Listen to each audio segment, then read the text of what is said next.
Treetop Twins Adventures. The twins track down a Triceratops, written by Cressida Cowell. Long, long ago, the sun shone down on the wild, wonderful world, and the volcanic swamps bubbled and steamed. The Treetop family, the first ever to invent a time machine, have traveled back to the land of the dinosaurs. In this adventure, the time machine has gone back about 68 million years, to the late Cretaceous period, to what is now known as North America. It was Ted and Tulip's birthday, but Tulip was in a bad mood. "My wobbly tooth has fallen out," said Tulip. "Why don't you like your tooth coming out, Tulip?" asked Asha. "Because it means I'm getting older," said Tulip, "and I want to stay little forever." Ted was a little disappointed too. The Treetop family had been staying in the late Cretaceous period for a very long time, and they still hadn't seen a Triceratops. "We can't live without seeing a Triceratops," said Ted.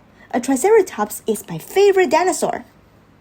Nobody should be sad on their birthday, so big twins Asha and Alfie decided to take the little twins on an adventure to cheer them up. "Today we're going to track down a Triceratops," said Asha. It was raining pretty hard, but the twins put on their raincoats, and Asha took them all on a long walk. And at last they found the tracks of dinosaur hoof prints. "Those look like Triceratops hoof prints," said Ted, suddenly cheering up. "If we see a Triceratops, it will be a really good birthday present." They followed the dinosaur hoof prints, and eventually they heard the noises of something moving through the undergrowth. "Shh," said Asha. And they all wriggled forward on their stomachs very, very quietly. The twins peered through the ferns, hoping the dinosaur would be a Triceratops. But there, in the clearing, was an absolutely gigantic Tyrannosaurus Rex. Oh dear. A Tyrannosaurus was a very, very dangerous dinosaur indeed, and it was roaring with its mouth open.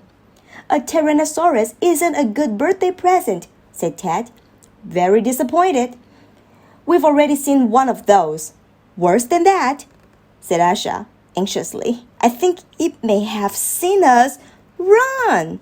So the twins ran away as fast as they could, and the Tyrannosaurus ran after them. The twins ran, and the dinosaur came crashing behind them. And they turned a corner, and there was another dinosaur. The dinosaur was about the size of a large elephant, and it had a large horn frilled around its head. "A Triceratops, at last!" The twins ran past the Triceratops. But the Triceratops did not run away. It turned to face the Tyrannosaurus, and the Tyrannosaurus tried to bite it. But the Triceratops swung its great head and propped the Tyrannosaurus with its horns. The two mighty beasts locked in combat, and the Tyrannosaurus trying to bite, and the Triceratops swinging its head. Eventually, the Tyrannosaurus gave a great roar and ran away in one direction, and the Triceratops ran away in another. Ted was very excited. "Now I'm happy to leave the late Cretaceous because we saw a Triceratops at last. And we even saw it battling a Tyrannosaurus Rex. It has been the best birthday present ever." But Tulip was still not happy. She was kneeling down. "Look, the poor Triceratops. It's lost all its teeth. How is it going to eat without any teeth?" said Tulip. Sure enough, all around the clearing were scattered the Triceratops' teeth. Tulip counted 30 of them. "Don't worry, Tulip," said Asha, who had read all about this dinosaur. 30 teeth is nothing. Triceratops have around 800 teeth, and they grow new ones all the time, just like you will. Now, your wobbly tooth has fallen out." "Really?" said Tulip, and she gave a big smile. "Really?" said Asha, "and when your new tooth comes through, it'll be even bigger and better than the old one." So the twins collected all the Triceratops' teeth so that their parents could study them. By the time they got back home to the treehouse, the rain had stopped. The sun was shining, and Professor Pablo and Professor Penelope had made a wonderful surprise birthday party for Tulip and Ted. The professors were so excited when the twins told them about the Triceratops and gave them the teeth. And that made Tulip and Ted very happy because sometimes the best presents are the ones you give to other people. After Tulip and Ted's party, the whole family set off to look for Triceratops. And they found not just one of them, but a herd. And they spent a lovely, happy evening watching the Triceratops and making notes. Nighttime in the land of the dinosaurs. The rain had stopped, and the night sky was clear with countless stars. All of the Treetop family were fast asleep. Well, nearly all. That, smiled Ted, was the best birthday ever. It was, agreed Tulip. And look, Ted, my new tooth is coming through already. Thank goodness I don't have 800 of them, though.